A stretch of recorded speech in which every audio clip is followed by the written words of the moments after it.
Bihar state 2026 के form fill up किए जा रहे हैं और आप सभी के मन में कन्फ्यूजन है कि पासिंग मार्क्स कितना है। उसके अलावा क्या बिहार स्टेट के परीक्षा में नेगेटिव मार्किंग है या नहीं, और बिहार स्टेट के परीक्षा में जो नया पैटर्न है, ये नया पैटर्न क्या है, रॉ मार्क्स और नॉर्मलाइजेशन का मार्क्स क्या है, नेगेटिव मार्किंग है या नहीं है। अदर स्टेट की महिलाओं के लिए प्रश्न था कि उनका पासिंग नंबर है, क्या वे 60 नंबर पे पास होंगी या उनके लिए भी 75 मार्क्स है, क्योंकि जनरल के लिए जो भी है वो 50% यानी 75 नंबर आता है, तो उनके लिए क्या पासिंग मार्क्स है। तो यानी कि जो बिहार स्टेट 2026 का जो नया पैटर्न है, इसके बारे में क्या चेंजिंग किया गया और रॉ मार्क्स और जो है नॉर्मलाइज्ड मार्क्स, इसमें किस मार्क्स के आधार पे आपको जो है बताया जा रहा है कि जो नया पैटर्न है, जो आपके सही होने के बावजूद भी आपके अगर उस तरीके का जो आगे डिस्कस करेंगे तब प्रक्रिया से बाहर हो सकते हैं, यानी कि जो पास हैं वो भी कैंडिडेट फेल हो सकते हैं। तो एक एक करके सभी के बारे में, खास करके बिहार स्टेट 2026 के जो नए पैटर्न है उसके पासिंग मार्क्स कितना, एक एक करके सभी पॉइंट पे डिस्कस करेंगे। स्टेट 2026 का फॉर्म फिलअप किया जा रहा है, कौन कौन से डॉक्यूमेंट्स लगेगा उसका भी वीडियो बना दिया, अगर आपने नहीं देखा तो ज़रूर देख लीजिए, आपके लिए काफ़ी इंपॉर्टेंट होने वाला है। तो देख सकते हैं ये बिहार स्टेट का ऑफिशियल नोटिफिकेशन का है, जिसमें ये बताया गया है कि जो है जनरल के लिए जो 50% अंक चाहिए, यानी कि जो है टोटल 150 के एग्ज़ाम्स होते हैं, जिसमें आप सभी को पता है कि 50 नंबर के जो है आपके जो जिसमें 30 नंबर पेडागोजी यानी शिक्षण कला के सेक्शन होते हैं, 20 जीएस के होते हैं और 100 नंबर जो होते हैं आपके जो होते हैं सब्जेक्ट स्पेसिफिक होते हैं। तो इसमें से जनरल वाले जो है 50% यानी कि जो है 75 अंक लाने होते हैं। सभी के बारे में ऑलरेडी यहाँ पे डिस्कस कर दिया गया, यहाँ पे हमने परसेंटेज दिया और स्पेशली कितने मार्क्स लाने हैं उसके बारे में, और उस स्थिति में कम आएंगे तो क्या होगा, नेगेटिव मार्किंग है या नहीं, सभी के बारे में एक एक करके पॉइंट को डिस्कस करेंगे।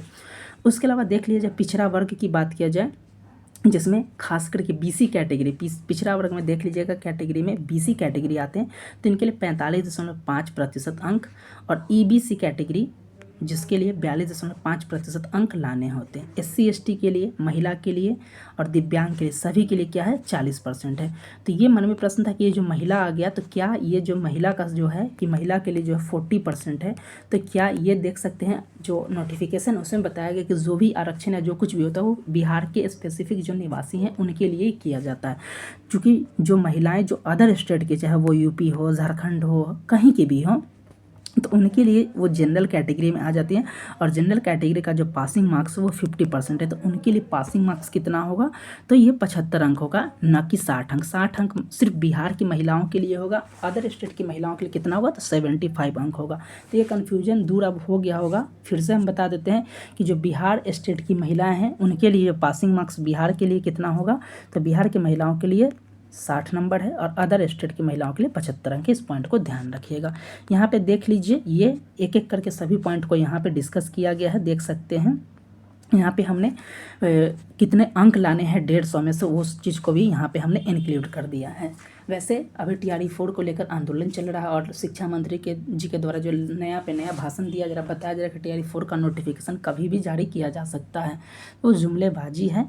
वहीं पे बात की जाए अगर स्टेट के लिए किसी भी सब्जेक्ट स्पेसिफिक अगर बात की जाए कि अगर आप क्या करते हैं सब्जेक्ट परचेज करना चाहते हैं, तो बुक का लिंक डिस्क्रिप्शन में देते हैं, वहाँ से बुक को परचेज कर सकते हैं। अब देख लेते हैं कि कितना है। तो जनरल के लिए जो देख सकते हैं 150 में से आपको कितने अंक लाने होंगे, तो ये मेल हो या फीमेल हो, इन्हें जो अदर स्टेट का इसमें आ जाता है 75 अंक, यानी कि जो जनरल कैटेगरी के सिर्फ जो पुरुष कैटेगरी उन्हें 75 अंक लाने होंगे, और जो अदर स्टेट की महिलाएं उन्हें 75 अंक लाने होंगे। लेकिन बिहार की महिलाएं चाहे वो किसी कैटेगरी से आ जाती हैं, तो उन्हें जो है ऑल फीमेल कैंडिडेट जो बिहार की उन्हें 60 अंक ही लाना होगा। इस पॉइंट को ध्यान रखिए। जनरल महिला है फिर भी उन्हें 60 ही लाना होगा बिहार के निवासी के लिए, लेकिन अदर स्टेट की जो महिलाएं हैं जनरल में काउंट की जाएंगे, उन्हें 75 अंक लाने होंगे। तो ये कन्फ्यूजन नहीं रखिएगा। वहीं बात किया जाए बीसी कैटेगरी की, हमने बात की 45.5% यानी 68.25 अंक लाने होंगे। 68 है तो भी वो फेल माने जाएंगे, इस पॉइंट को ध्यान रखिएगा। उसके बाद आगे देखेंगे कि रॉ मार्क्स और नॉर्मलाइज्ड मार्क्स क्या है, तो बने रहिएगा इस वीडियो का, तो आपको कहीं कन्फ्यूजन नहीं रहेगा। उसके बाद ईबीसी के लिए देखा जाए तो ईबीसी के लिए जो आ जाते हैं, ये मेल कैटेगरी की बात हो रही है ओवरऑल, क्योंकि फीमेल के लिए 40% यानी 60 नंबर है। ईबीसी के लिए जो मेल के लिए 63.75 अंक है। एससी एसटी ओबीसी दिव्यांग और महिला सभी के लिए जो है कितने लाने पड़ेंगे, तो आपको जो देख सकते हैं 40% अंक यानी कि 60 नंबर लाने होंगे।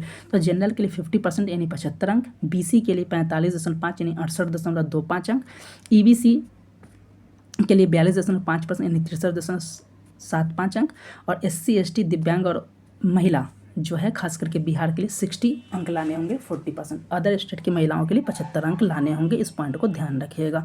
अब देख लेते हैं नेक्स्ट पॉइंट क्या है इससे संबंधित।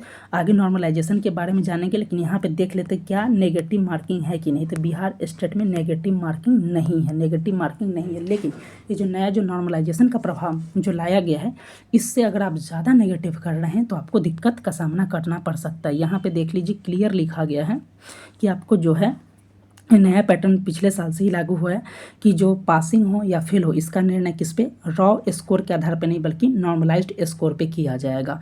क्योंकि बताया जा रहा है कि जो नॉर्मलाइजेशन की प्रक्रिया होगा वही जो नॉर्मलाइज्ड मार्क्स आपके आते हैं उसी से किया जाएगा। और ये जो नॉर्मलाइज्ड मार्क्स है यही आपके अगर अधिकतर नेगेटिव आप करते हैं तो ये आपको दिक्कत करना पड़ सकता है। जैसे एग्जाम्पल के लिए यहाँ पर बताया गया है कि कोई कैंडिडेट्स हैं जिनका जो है एग्जाम्पल के लिए बताया गया है कि रॉ मार्क्स उनका 76 लाया गया है और नॉर्मलाइज्ड चूँकि उनकी गलतियाँ ज़्यादा है तो नॉर्मलाइज्ड किया जाएगा। नॉर्मलाइज्ड के बाद अगर जो है उनका अंक जो 74.9 हो गया और जो होता है पास 75 पे है तो वो फेल माने जाएंगे। अब आपका कहना होगा कि भाई मेरा तो 76 रॉ आ रहा था लेकिन नॉर्मलाइज्ड होने पे 74.9 आ गया, जिस वजह से है आपका जो है लाना था 75 अंक, तो इस वजह से आपको फेल माना जाएगा। तो इस पॉइंट को हो सकता है कन्फ्यूजन ना हो, तो इसलिए फिर से इसे समझ लीजिए कि कोई कैंडिडेट है, जैसे मान लेते हैं महिला के लिए कि इन्हें 60 नंबर लाना है और इनका जो है 60 नंबर लाना है और इन्होंने दिया, इनका रॉ मार्क्स आ रहा था 61 आ रहा था और इन्हें चूँकि इनका जो नेगेटिव काफ़ी ज़्यादा एक कर दी जिस वजह से नॉर्मलाइज्ड किया गया तो इनका 59 आ गया या 59.5 हो गया।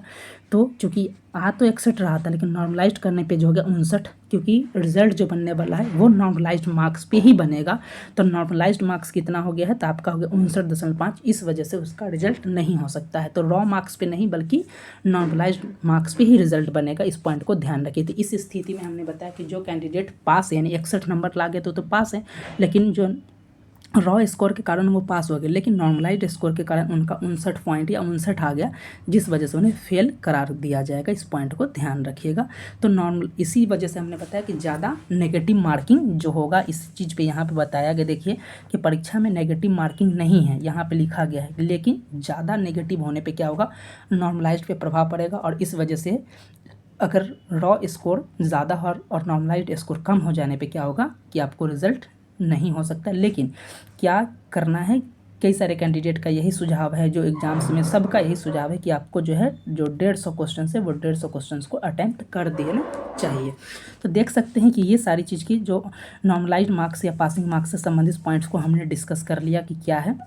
उसके अलावा कई सारे लोगों का था कि क्या ये जो सर्टिफिकेट जो होगा, ये जो बताया जा रहा है कि ये जो स्टेट का जो क्वालिफाई किया जाएगा तो इसकी वैलिडिटी कितने दिन की होगी, तो इसका वैलिडिटी जो होगा लाइफ टाइम वैलिडिटी रहने वाला है। तो देख सकते हैं कि इस वीडियो में हमने जो है बिहार स्टेट 2026 के जो फॉर्म फिलअप हो रहे हैं इसके डॉक्यूमेंट्स कौन कौन लगेंगे वो सारा का वीडियो बना दिया। बुक का जो इंपॉर्टेंट बुक है उसको डिस्क्रिप्शन में टैग कर दिया जाए, चाहे वो TRE 4 हो, 72 BPSC दरोगा ADO और स्टेट के लिए इंपॉर्टेंट होगा जो होगा एग्जाम, उसके अनुसार आप बुक को परचेज कर सकते हैं।